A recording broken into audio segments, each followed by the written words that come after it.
Siakam, Bronny, you know it's about to get real. This is NBA Alpha, where we break down the game like nobody else. Bona bringing that raw energy from the paint, Queta dominating the boards. We're talking real basketball, real analysis, real talk. No fluff, no fake hype, just pure NBA knowledge that hits different.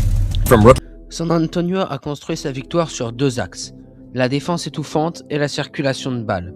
Le deuxième quart-temps, remporté 46-28, a été le tournant du match.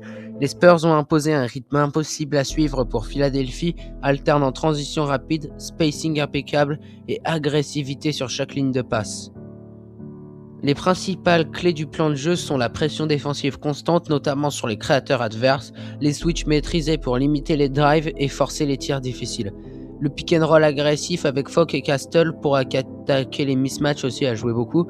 Il y a eu aussi l'utilisation intelligente du poste haut avec Wembanyama et Olynyk pour déclencher les actions. Cette structure a permis à San Antonio de contrôler le tempo du début à la fin.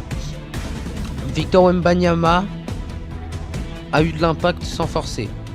Il n'a inscrit que 10 points mais son influence a été gigantesque. 8 rebonds, 4 passes, 3 interceptions et 6 contres. Il a fait rouiller la raquette, annihilé les tentatives de pénétration et servi de point d'appui offensif. Son activité défensive a complètement brisé le rythme des Sixers. Devin Vassell a terminé avec 22 points à 70% au tir. Vassell a été le premier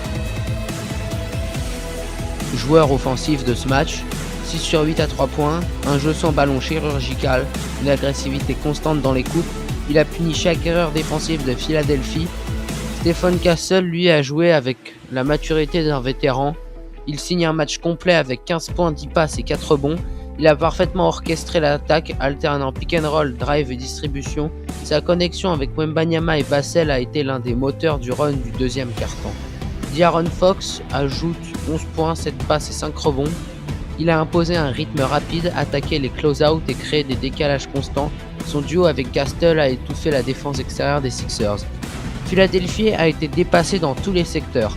Le troisième quart-temps, 11 points marqués seulement, illustre leur incapacité à répondre à la pression défensive.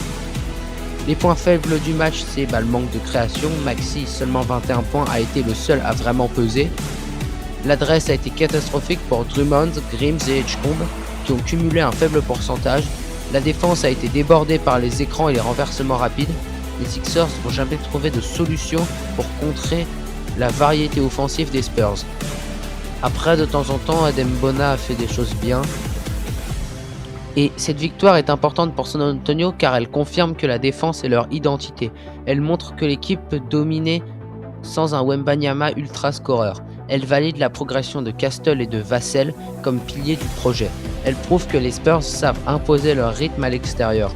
San Antonio apparaît de plus en plus comme une équipe complète capable de gagner de multiples façons et surtout de faire exploser des adversaires pourtant très solides.